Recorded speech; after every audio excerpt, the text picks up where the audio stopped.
দেশের ছাত্র সমাজের গণবিপ্লবের যে জোয়ারটা আমরা পেয়েছি সেটা সেনাবাহিনীর সহযোগিতায় আমরা পেয়েছি। তারপরেও আমরা বর্তমানে অনুমান ভিত্তিক একটি কথা বলতে পারি যে সেটি হচ্ছে সেনা হেফাজতে অনেক এমপি এবং মন্ত্রীরা এখন আছেন।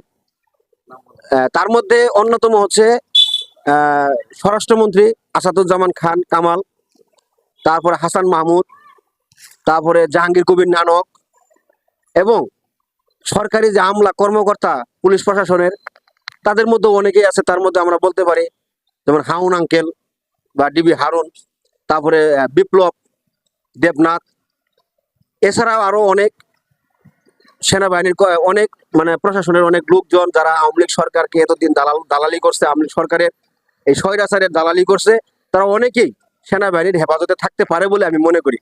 আর সেনাবাহিনীর যথাসময়ে, আমি এটাও মনে করি সেনাবাহিনীর যথাসময়ে সঠিক সময়ে সঠিক সিদ্ধান্ত নিয়ে তাদেরকে গ্রেপ্তার দেখাবেন, এটাই আমার বিশ্বাস।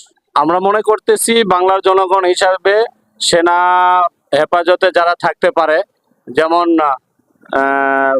কাদের, কাওয়া কাদের, তারপরে মোজাম্মেল হক, আকমা মোজাম্মেল হক, তারপরে বাবু, তারপরে নানক, আরো এরকম থাকতে পারে আর কি।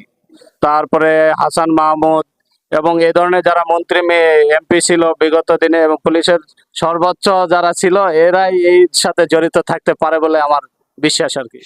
সেনা হেফাজতে বাংলাদেশের যে বিএপি গুলো আছে, যেমন মন্ত্রী, এমপি এবং পুলিশের ঊর্ধ্বতন কর্মকর্তা, বড় বড় ব্যবসায়ী যারা আছে, আমি বলবো যেমন আমার সন্দেহ হচ্ছে যেটা হচ্ছে স্বরাষ্ট্রমন্ত্রী আসাদুজ্জামান খান কামাল এবং আমাদের সড়ক পরিবহন ও সেতু মন্ত্রী ওবায়দুল কাদের এবং আরো কিছু এমপি যেটা আমরা নাম শুনতেছি, তারপরে শুনতেছি হাসান মাহমুদ, আমাদের সাবেক পররাষ্ট্র সাবেক তথ্য প্রযুক্তি মন্ত্রী এবং আলী আরাফাত, এরা থাকতে পারে। আমি বলবো সেনাবাহিনীকে, সেনা প্রধানকে, আপনি যারাই আছে, ব্যবসায়ী বলেন, এমপি বলেন, মন্ত্রী বলেন, যারাই আছে, পুলিশের যারা আছে সবাইকে আমি বলবো, বিপ্লব থাকতে পারে, তারপরে হচ্ছে আমাদের হারুনুর রশিদ থাকতে পারে, সাবেক ডিবি প্রধান, তো যারাই আছে তাদেরকে আমি বলবো দ্রুত সময়ে আইনের আওতায় নিয়ে আসুক এবং বাংলাদেশের মানুষ দেখতে চায় তাদেরকে আইনের আওতায় আনুক এবং তাদের সর্বোচ্চ শাস্তি যেটা হওয়ার দরকার, আইন অনুযায়ী তাদের শাস্তি হওয়া দরকার।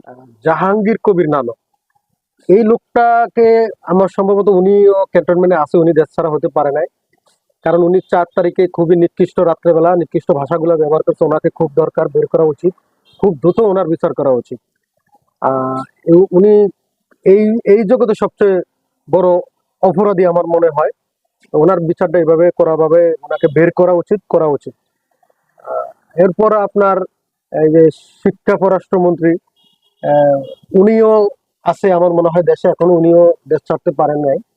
মুক্তিযোদ্ধা মন্ত্রী মোজাম্মেল হক, এই লোকটা একটি নিকৃষ্ট নিচু মন মানসিকতার লোক।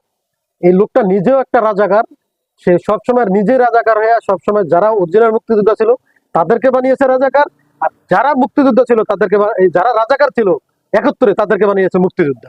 এই লোকটা নিজে একটা রাজাকার, আমার মনে হচ্ছে সে দেশ ছাড়তে পারে না, সেও দেশে আছে, তাকে খুঁজে বের করা উচিত। সে অবশ্যই ক্যান্টনমেন্টে থাকার সম্ভাবনা আছে। জানি এখনো তারা বাংলাদেশের বিভিন্ন ক্যান্টনমেন্ট গুলাতে এখনো অবস্থান করতেছে, যেমন ওবায়দুল কাদের, হাসান মাহমুদ, এই ধরনের স্বরাষ্ট্রমন্ত্রী আসাদুজ্জামান খান, তারপরে তোফায়েল, এই ধরনের বড় বড় নেতৃবৃন্দ এখনো কিন্তু বাংলাদেশে এমপি মন্ত্রী, আওয়ামী লীগের বড় বড় এমপি মন্ত্রী এখনো রয়ে গেছে। এদেরকে ক্যান্টনমেন্ট থেকে কখন কিভাবে বের করা হবে, বা বাংলাদেশের বর্তমানে যারা আইন বিভাগের দায়িত্ব আছে, বিশেষ করে আসিফ নজরুল স্যারের কাছে আমার বিনীতভাবে অনুরোধ থাকবে, ক্যান্টনমেন্টের সেনাবাহিনীর সাথে এটা বৈঠক করে এদেরকে খুব দ্রুত বের করে এদের আইন অনুযায়ী বিচার দাবি করছি আর কি। সর্বোচ্চ শাস্তি, মৃত্যুদণ্ড, ফাঁসি দিয়ে এদেরকে জনগণকে দেখানো উচিত।